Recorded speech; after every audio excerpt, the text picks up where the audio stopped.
Tom, when I heard your dad go through these, I love these studies. I know you do too. I mean, when you see, it feels like this is an opinion. This is a study that was done. So the Thomas Jefferson Center, they studied 15 values most common in all the world's great civilizations and religions. And let's say, religions, just say in spiritual context, and I thought, man, that's pretty weighty right there. And it really just drew me to go, my goodness, I want to talk about these in my work and even at home. I mean, how are we walking out these values? These are the values that we as humans, gravitate towards when we're surveyed and we come out with these. Those are really important. So as always, I put it out there in a way that I hoped people would think about and thought, gosh, what do you value not only in yourself or that you try, because we're going to say we all try to do all those things, but what would you hire if you only had to pick 3 to 5, which is kind of unfair because who doesn't want all of them? But it was interesting. And number one, it was a tie: integrity and humility. So that right there is interesting. So if you're going to hire somebody, you want integrity. So I'd probably think, Tom, I think of that, people are probably thinking honest. Who doesn't want, at the top of the list, you want to trust somebody. And humility. That was an interesting one to me because you want somebody, who's self-confident, right? But they chose humility. I don't know if I would have picked that one. What about you? Integrity and humility. So tell me why people picked that one, Tom. I think integrity kind of stands on its own. Yeah, I do too. It's the byproduct of integrity is trust, and you can't have a good relationship without trust. Yeah. I think I mentioned on the last podcast, a quote that's really been ringing in my ear was by John Boyd. And he said, if a leader asks for your loyalty, give him your integrity. Right. Yeah, you did. Yeah. And if a leader asks for your integrity, give them your loyalty. And so I think whether we're hiring somebody to a business or whether we're going to work for someone or with someone or for a business, it's really hard to give them your loyalty unless they have integrity. Yeah. Right. Yeah. And that's a real challenge. Maybe that's part of the undercurrent of why people move around jobs so much now is they're just not seeing a place where they can give loyalty. Yeah. Because the integrity is not there. And when you find an organization where the people who are working there have been there a pretty good while and they've been working together successfully for a pretty good while, the heart of that's always going to be integrity. Yeah. And then what was the other? Humility. Yeah. That's just, to me, that was kind of I wondered if that was a statement on the culture of what we're not finding, what people feel like they're not finding in others. Well, Dr. Blanchard, Ken Blanchard, when I had breakfast with him, he said that the two most important leadership qualities are humility and confidence. And I think in this asynchronous vulnerability world that we ache for it. Vulnerability is the number one asset of a producing team. You can't have a leader that creates a vulnerable team without humility, because the first thing that the leader has to do to lead this team is to be humble. Yeah. To say, I don't know it. And vulnerability in the business context, which is what we're talking about, simply means that you don't know the answers. Now, Dad, he taught us at home that if we have faith in, the reason that faith in God is so important in the family perspective is that when the head of the house or the parents, when they submit to a higher power, then that sets the example and makes it easier for the kids to accept a higher authority. And I think that's what we're really seeing on a cultural level is if people are the higher authority, then we're all elbowing our way to the top to be that power. Nobody wants to submit to anyone else in authority, and they don't have the integrity to deserve it in the first place. And so you get chaos. And so it starts with humility. So I am much more likely to take direction and leadership from a leader who's humble Mhm. than one who's arrogant. Agreed. And what's interesting to me, well, a couple things in that you said, you cited Blanchard saying humility and confidence, which I know a lot of folks have a hard time holding both of those together in that, because we get a lot of that. Humility is that, even from a religious standpoint, a Christian religion, that it's, that it's meek and mild and self-effacing. And it's not that. And your dad, Tom, as you know, was such a role model, I think, to all of us for that. He was so humble. He was not self-aggrandizing, and yet so confident when he was on the stage and espousing us that there's, that we can be more and do more and have more capability. But that humility and confidence, and Tom, I feel like that's something that I have to some degree. I mean, I hope that I'm growing into it, but be aware of, when somebody gives that compliment, can you say, you know what? Thank you. Thank you. Instead of the, oh, no, no, no, no. That's what I used to do, trying to fight my own pride, trying to downplay that, but to have humility and confidence. But also what you said, Tom, the higher power aspect. So I did a show yesterday that's going to be on my Motive podcast. I'm not sure what episode, with Tommy Breedlove. Really influential guy to a lot of influential guys these days as a kind of a life coach. And we got on the topic of narcissism. And he talked about, he felt like we in our culture are breeding narcissism through social media, through the focus on self, through the victim culture and whatnot. And it comes back to us. And I feel like more and more where there is no focus or attention, importance, anything, credit given to a higher power. Well, if there's not a higher power, then what is it? It's just us. And yeah, as you said, how can you be humble when it's all you? There is no higher power.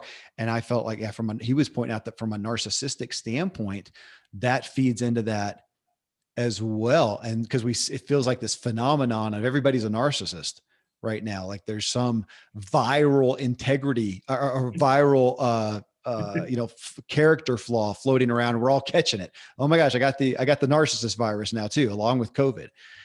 And he was saying, no, I feel like he felt like it's a deficit or a result, a negative consequence of this culture that is so self-focused, which, as you said, if there's not a higher power, it's just you.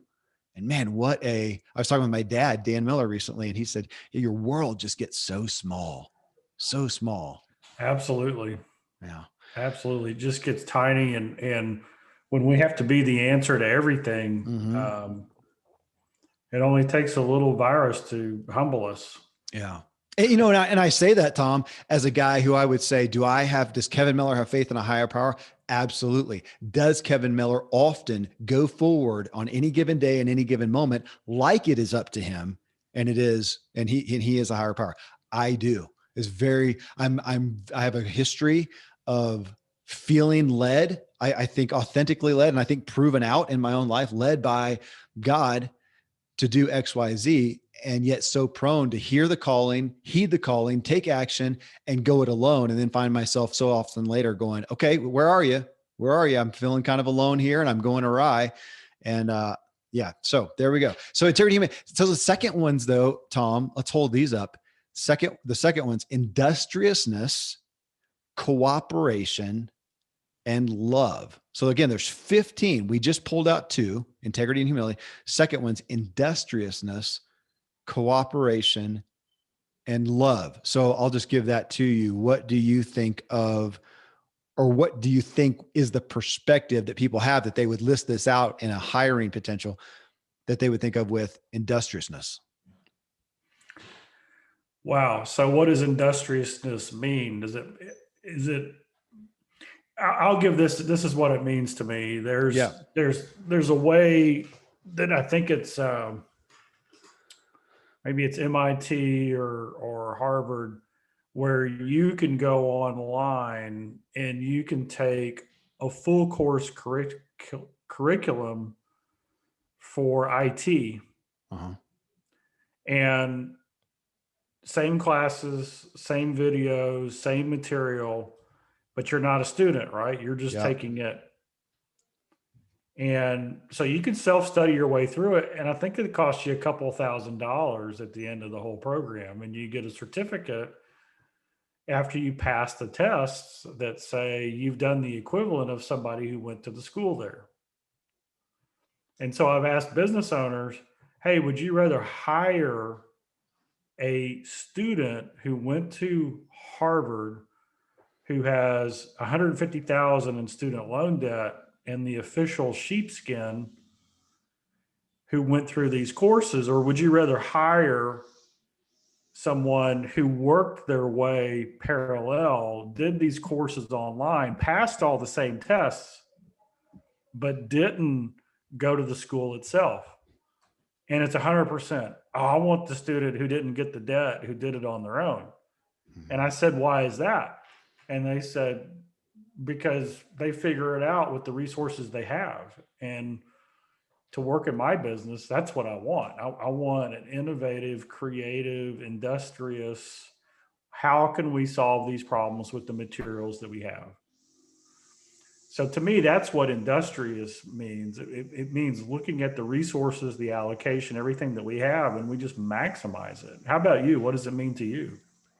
Yeah, well, I'm cheating because as you were doing that, I actually looked up industriousness for one, but I tended to, if I put that off, and I'll read it here in a second, I was thinking of kind of a proactive is what came to mind, which is a lot of what you just said, proactive and intuitive. I really, probably too much bias. I like intuitiveness because I am not a I did not go to school. I mean, I barely made it out of high school. Not that I wasn't competent, but I was not attentive. I didn't even show up a lot, but I was doing my own business at that point and was racing bikes competitively and putting my efforts there, but didn't go to any formal education and relied on my intuitiveness quite a bit.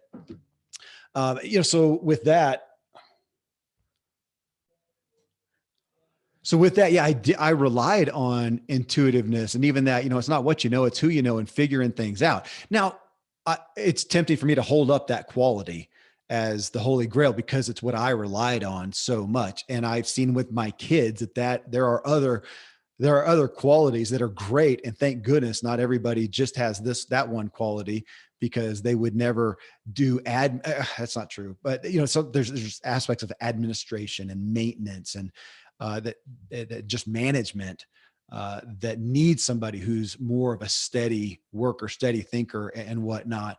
But so industriousness, I think of that. So here's the definition I came out of with: working energetically and devotedly, hardworking and diligent. So man, I get that. So industriousness to come out. And that is, Tom, and you know this as well or better than I do, I would say that as a quality is what corporate America is struggling with, the lack of, with the younger workforce right now, even to put that in the, the soft skills, which are being called more now essential skills, the ability for somebody to be proactive, to be intuitive, to have, some common sense as they look at things, to figure things out.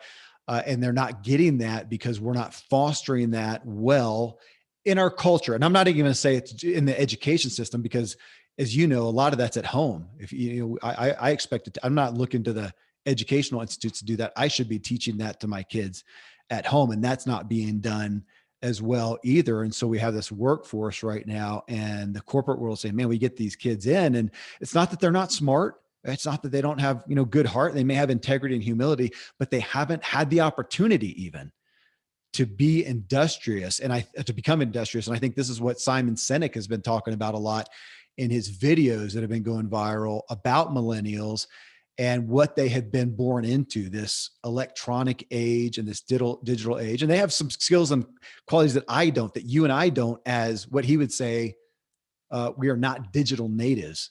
We're not natives to a lot of this culture. So they do, but they're not industriousness has not been real high on the list.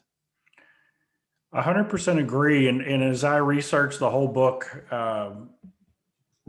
from this last year, one of the things that I discovered is that a lot of times older folks, me included, we look at millennials and we say they don't like to be told what to do. They're not industrious. They reject leadership. And that's not at all the situation. That's the reality. That's not the truth. The truth is that they are requiring a certain kind of leadership, which I talk about to great extent in the book, which is coach leadership. Instead of command and control, do it because I said so leadership. Yeah. And it's a different, and so in a way, they are asking for integrity-based leadership that expresses concern, empathy, kindness, and love. That is a communication, a two-way street that requires engagement, rather than the old style leadership of, hey, I'm the boss, so don't even bother asking me why. Just go and do it. Yeah. And so many, the way we solve problems today, especially digitally, is so different, because now there can be hundreds of paths to take. Whereas before, hey, go pick up some gas at the gas station. It was like, you get the gas can, you put it in the car, you go get it. Now it's like, well, do you want me to Amazon it, Uber it? I mean, Yeah. gas on demand. What kind of gas do you want? It's like, there's like a gazillion ways to look at it. And that industriousness, I get that. I'm seeing the original definition that you read about, just energetically tackling something. Yeah. I think young people energetically tackle things that they understand the why. Yeah. Right. That they get it. Right. And then it's like no holds bar.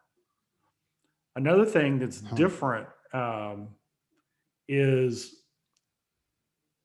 in the old system, in the old way, production was very measurable, and we usually measured it by widgets or time in the seat. Yeah. Now it's creative, and it's a whole different standard of measurement. Yeah. It goes on in our head and our thinking and our space. And of course, there's every job has a little bit of both in it, but we're moving more and more into the collaboration, creativity, and innovation world. Yeah. As technology takes over more and more of the redundant robotic things.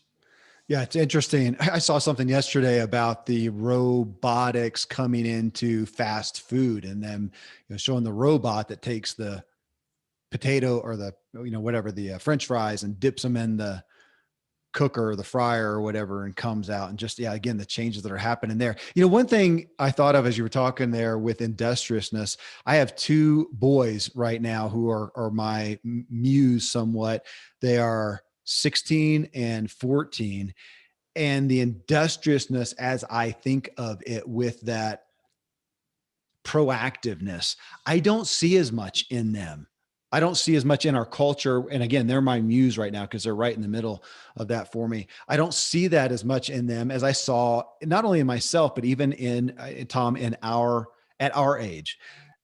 Because I think it also fostered it, because there wasn't as much to do. We didn't have screens. We didn't have all the efficiencies and luxuries and whatever. And so we were more apt to go make something happen, maybe just out of boredom, if nothing else.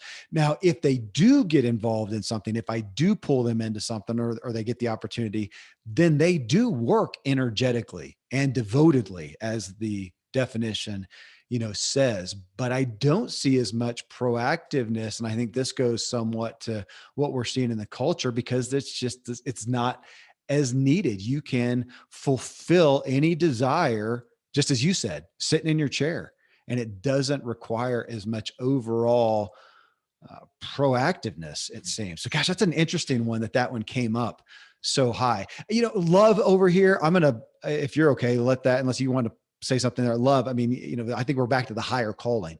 Do you feel as of course we want that. It's such an overall encompassing one.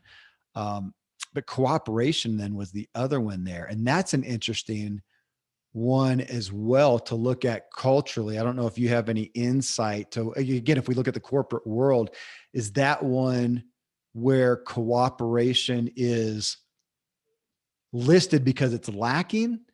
My thought is that people, it feels like, and I'm just going to say a feeling, again, this is not my area of study, that people are the workplace is pretty cooperative these days, maybe even more so. It's one of the things that I like about self-employment. I want to be pretty autonomous, but cooperation, I don't know. Where do you see that one falling, Tom?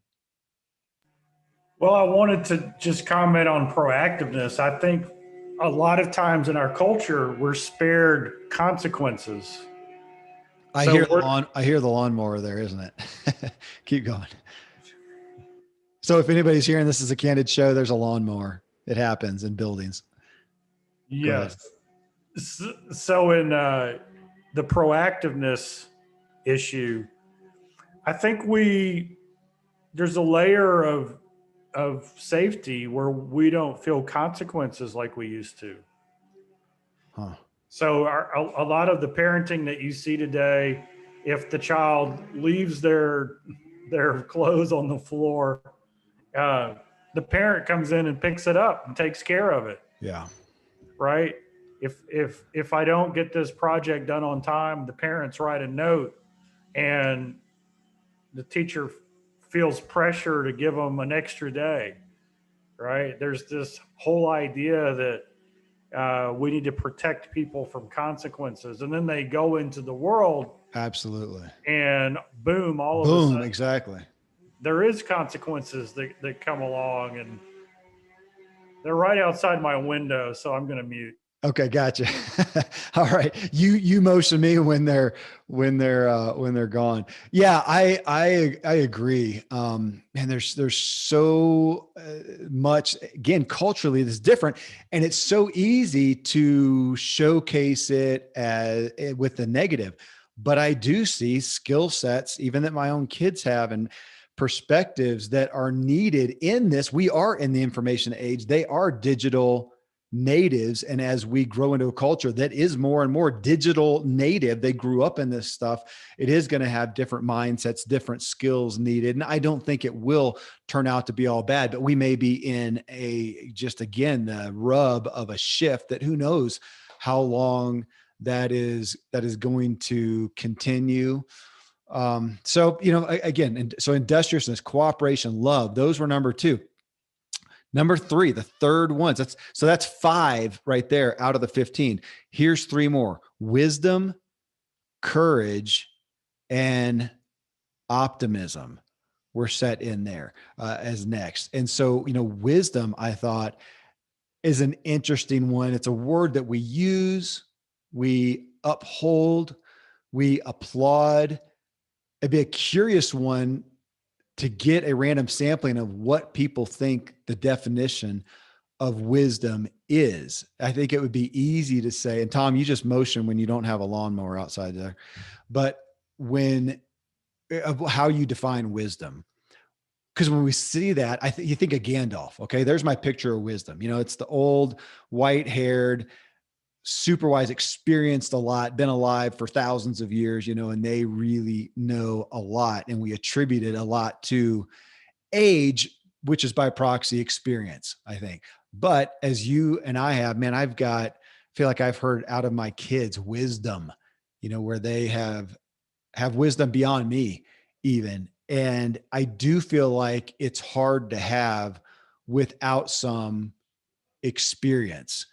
And Tom's showing me out the window, the lawn mowing happening. Yeah, there you go. I got it. So, wisdom though, to say that is difficult to have without experience. So if we're looking again, now when we say hiring, which is how I led this thing out, we've been talking about kind of the younger generation, younger folks. Obviously you can be hiring anybody at any age, depending on what your workplace scenario is. But wisdom, if we look at that and having experience. So I did a piece, Tom, the other day. This was in the Motive Show. I think it was the last one. It was probably number 33, 37. I can't remember. So it was in the Motive Show and talked about the aspect of, or the concept of, and I literally said this, if I was hiring somebody for a job that required some leadership, some intuition, a higher caliber job, one of the questions I put forth is, have you experienced a significant failure, a defeat, not an ultimate one, but a temporary, as Napoleon Hill would say, a temporary defeat? Have you experienced that? If they have not, it shows me, one, that they really haven't tried something that's a bit beyond themselves, where they didn't just right off the bat succeed. And it shows me that there's going to be a limited amount of wisdom, just experientially. They have not done that. They've not had the hard knocks and the learning from that then I think, can create wisdom. And that is it's just something you have to experience. I don't know how to have that happen without having gone through some of the experiences of life. I was reading in gosh, this is years ago, and the difference between wisdom and education and knowledge. Okay. And the most educated per capita population in the history of the world was pre World War II Nazi Germany. Interesting. And so we know that there's not, from that example and many others, that just because you have a lot of education and a lot of knowledge doesn't mean that you're going to have a moral foundation and wisdom. Because wisdom is the proper, this is my definition, that I've taken from some others. It's the properly applied application of knowledge that is morally, ethically in line with God's word. Okay. So that's wisdom. So it's that combination of, hey, this is the knowledge that I have. This is the education that I have. This is what we know, whether it's science or anything else. This is what we know, but it has to be in alignment with God's moral and ethical standards, right? Because I can use anything that we can create from knowledge and education for good or for evil. Yeah. And so wisdom is what differentiates that. I read last year that the older a saying is, the more likely it is wisdom. Because wisdom is one of those things that gets passed down generationally. And if it's not true wisdom, they quit passing it down. Yeah. Which I thought was very, very interesting to do that. So how do you, and you said, well, you gain wisdom through experience. And how do you get experience? By making bad decisions. Often, or let's say trying things bigger than ourselves that are not going to work out the first time, probably. Yeah. Yeah. So, or learning from others who do the same. True. So that's kind of my take on the wisdom Well, I like it. And you said a couple of things there, education and knowledge alone does not equate to wisdom. So here's a couple fun, I don't know if they're fun, but a couple of resources that came to mind when you said that, Tom. Actually, one of them came to mind before when you were talking about industriousness and you cited that concept of, would you rather have the person that went through Harvard, graduated, has their, debt, went through the whole deal, or the person who achieved in essence the same thing on their own and everybody picked on their own? That's curious, because a movie that is really profound to me is Good Will Hunting. That's Matt Damon and Robin Williams. And in that, you got this Matt Damon, he's a janitor at whatever Ivy League school. and he is learning this stuff. He is figuring it out. He's engaging. And we love that industriousness. Now, interestingly though, same movie, when we come to what you just said about wisdom, with education and knowledge alone do not create wisdom. That was a very important part of that movie, Good Will Hunting, where Robin Williams, as the counselor, really confronted Will, which is the Matt Damon character in there, and said, look, if I ask you about X, Y, Z, you're going to respond with these answers that you learned from a book. When I ask you about love, you're going to respond to me with these answers from this, again, philosopher and all stuff. You have not lived it. He didn't say it, I don't think, in that many those words, but he said, you don't have wisdom. And he was really calling him to go out and experience life. Don't just read about it. Very similar movie that I have never met anyone who's seen necessarily. I'm sure people have. I actually own it. It's called The Music Within. And it's got actors who you would recognize. And it was based on a true story about the American Disabilities Act. But in it, this guy is an exceptional speaker. He would have made Zig proud up on stage. He was exceptional at delivering a message, inciting emotion, getting a point across. And he went to a university. He wanted to be accepted at this high university. And ultimately the professor denied him and said no. He was just beside himself. He said, why not? I'm the best you've seen on stage, aren't I? And the guy said, yes, you are. But in the same thing, he says, you talk about things, but you can talk about anything and make a good point. He says, I want you to go out and experience life and earn an opinion, and then come back and use it with that skill on stage. And to your point, Tom, or your description, use it with wisdom. Now come with not just education and knowledge of how to speak, but with wisdom of something you've gained an opinion. This guy actually ended up going to war, and I believe he had suffered a hearing loss, and he came back. And then through the story, you'll see, and he put that towards being an advocate for what ended up being the American Disabilities Act. Is that right? ADC, something like that. And so, yeah, wisdom. So gosh, I love that perspective on wisdom. So the other ones here, Tom, the next one was courage.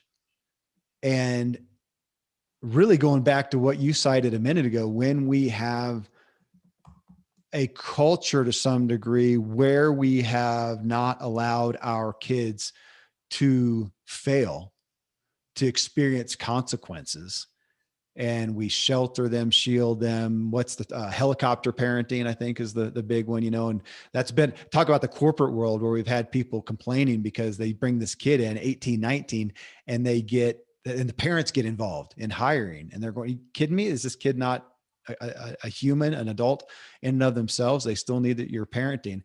But courage, again, it not to be negative, but I think we're seeing our culture that has less exposure to overcoming some difficulties that then grows courage. And if we go to our buddy, Donald Miller, and he says, what's a good story? A character who wants something and overcomes conflict to get it. And in Donald's book, A Million Miles in 1,000 Years, he talks about a year in his life as a single guy where he spent the year, decided he wanted a nicer car. So he worked, saved some money, bought a car. So it's a character who wants something and he got it.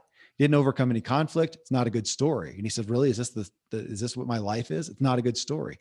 So overcoming conflict, courage. And interesting to see that was top of the list. How are we growing courage? That's a question, I guess, Tom. And with all these, how are we growing wisdom in ourselves? How are we growing courage in ourselves? Thoughts on courage? Yeah, it seems like I heard that courage is when whatever virtue is challenged, it stands up in the face of that challenge. Okay. And we go back to that integrity versus loyalty thing. I think our courage meter in our culture is so low because we're so eager to go along with whoever we look to as the person who we look up to, even though they might say something that's not quite right or do something that's not quite right. It's easier to be a part of that group. And then we've got the the bully culture on social media where, people are being courageous, out there attacking other people, but there's no personal penalty at stake. Right. And so courage to me is risk. Courage is doing what's right, even though there's a risk. The definition of, you face your fear, you face the ordeal, you go through a tough situation stoically, or, even with enthusiasm, you relish that. But courage to me is that it's that it's that when you look at the different virtues that get tested, are you going to do what's right when you're at risk, Yeah. when you're going to be called out, when you're going to, and we see that all the time. So courage is interesting because we're talking about the workplace. The vulnerability is the key, and it takes courage to be vulnerable, right? It takes courage to let people, hey, I don't get it. Yeah. And this is a tough one for men and relationships. We assume that our significant others, our spouses, they want the answer. They want us to know how to do it. When what they really want is somebody in the trial with them. And so when we're like, hey, I'm with you, I don't know the answer here, but I'm with you, that's enough, right? And it's a hard thing to learn. It takes courage to do that. So whether it's bravery or valor or whatever, it's willing to take a risk, to sacrifice, to do something for a higher benefit or a higher cause. Yeah.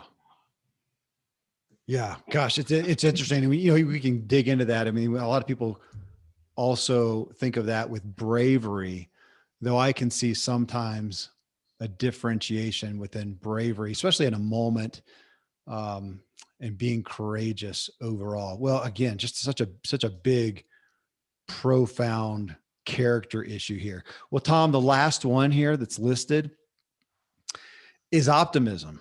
And hey, this is the Ziglar show, that's like the heartbeat right there, is optimism, positive thinking.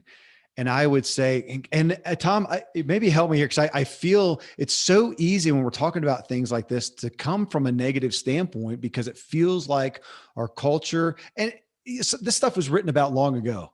We talk about some of the greats from old, even past your dad. They were speaking to these things back then. So I don't know that it's fair to say that the issue is worse now, but it's definitely more easily proliferated, and the influence of our time seems weightier and broader because of information, because of social media. And so we're inundated more.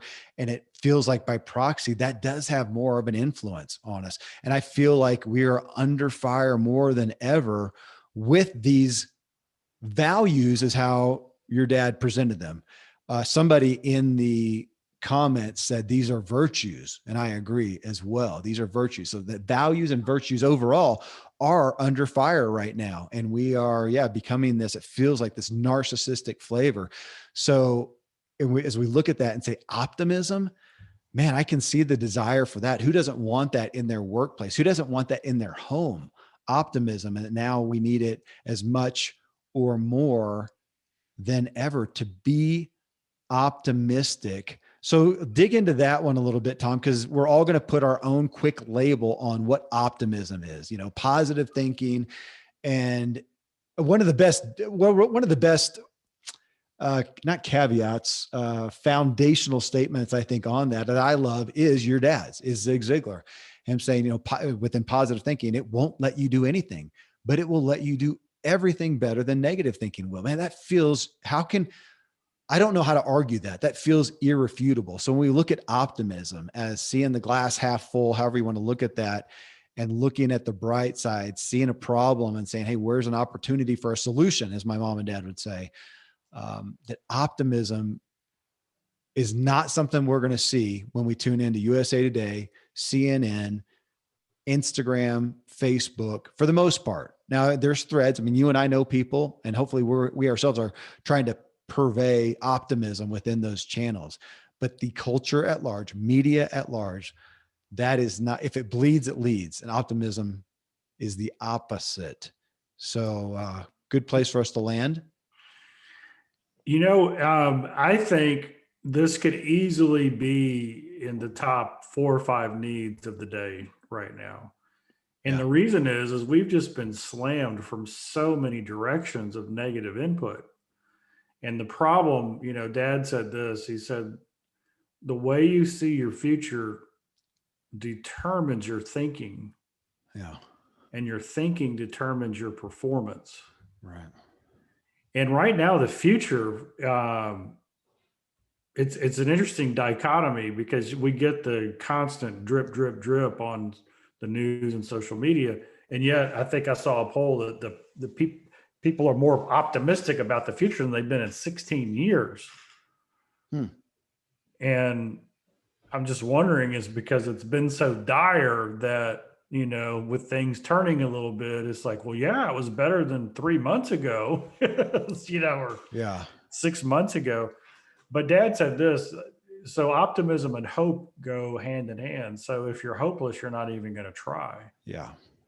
So we've got to have the optimism. Now, the reason I think it's so incredibly important right now is I believe the disruption is going to increase as we go forward. I mean, the way technology and the world is changing and everything it's going to disrupt where we are. So if your fear-based reaction is, I need to wait and see what happens, people are going to get, you can't wait. You're going to get left behind so quickly with the change that it's going to be hard to catch up. But if you're optimistic about the disruption, you're like, man, I don't know what it's going to mean. I don't know how it's going to impact me, but I do know this. The more disruption, the more problems. The more problems, the more people who need help. The more people who need help, the more chances I get to serve. I know I'm a great server. I know I'm a great problem solver. I know there are people I care about. There's customers that I want to see do well. So I'm optimistic about the future because no matter what comes, I can serve. And so if you're not optimistic, why bother serving? Yep. And so I think optimism is more important than it's ever been at this time in our country, because with the escalation and the rapidity of change at the foundational levels, if that bogs us down, we could get so many steps behind that we can't catch up. Yep. But if we're optimistic and we're going to embrace this change, we're going to embrace these things, we're going to invest in ourselves to learn what we need to know, then we can go to that next level. So if I'm hiring somebody today, it has to be in the context of, what's my future plan for this person? Now, this is what's interesting. One of the great surveys that just came out, the number two thing that people are looking for in an employer is, do they have a professional development plan for me? Interesting. If I go to work for a company and I discover they don't have a professional development plan for me, what I've just uncovered is that they are either not optimistic in me, or they are not optimistic in the future of the business, or worse, they're clueless. And so isn't it interesting that the number two thing that new hires look for is, does this organization have a professional development plan for me? Now, if you're a startup and you've got 1 or 2 people, okay, you get a pass on this one. You don't have to work. If you are in a business that's a little bit mature and you've got different levels of new hire, you better have and tout and promote a professional development plan that somebody can get excited about. Maybe our millennials are frustrated because we're not optimistic about their future in our business. And instead, we're pessimistic in saying, are you going to be like all the rest of them? Yeah. I love that perspective, Tom. And what a great thing as in the flavor of how I presented this, if you were hiring, that as we are hiring to think about, we are not hiring somebody to fulfill a role, just fulfill a duty. We want them to do that. They will do that better if we focus on also growing them up in these qualities. That is our opportunity. As you said, that is our opportunity. And as these, I love what you said is there are more problems, there's more need and there's more opportunity. It reminds me of Michael Jr., who I've talked with a bunch lately. We had on the show just recently, and he was talking in reference to kids, college age kids going to college, that instead of us asking them, what are you good at, or what do you enjoy, or what are you interested in, to instead say, who do you want to serve? Who do you want to serve and how? What do you want to advocate for? And I even thought further, because I think of some of my kids, what is that thing out there in the culture that bothers you, that you're interested in? Because there's so many things, there's so many needs out there. What bothers you? I've got kids who are so very interested and concerned about the environment, then what's happening with our resources and our consumerism and what it's doing to the earth. Man, that's great. So who do you want to serve and how? Go that direction. I've got the same with kids with health and wellness that are concerned about where that's going. And so great, where can you serve? And then to what you said though, Tom, as an aspect of optimism, that is so closely aligned with hope. My thought was just that, for us all to ask, what are we hoping in? Where is our hope? What is our hope? Is it, if it's just in me, that's pretty depressing. We're in trouble. so there you go. Well, again, it's just a great muse for us to think on. And that was, what was that? 5, 6, 7, 8. That was 8 out of the 15.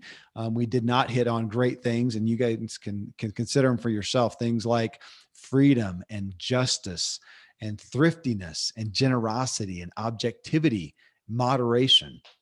But so powerful for us all to take these things and think, how are we? If these are what the values that are upheld across the globe, that how are we exemplifying these things, walking these things out, engaging in these in our businesses? And Tom, as you and I were chatting at before then, in our homes as well, how am I leading my family or my friends or my circle of influence in these areas? Man, it's just fun this is like us having coffee, talking about worthy things, and we get to do it and share it. Thank you, Tom. Good stuff, brother. Love hearing your wisdom.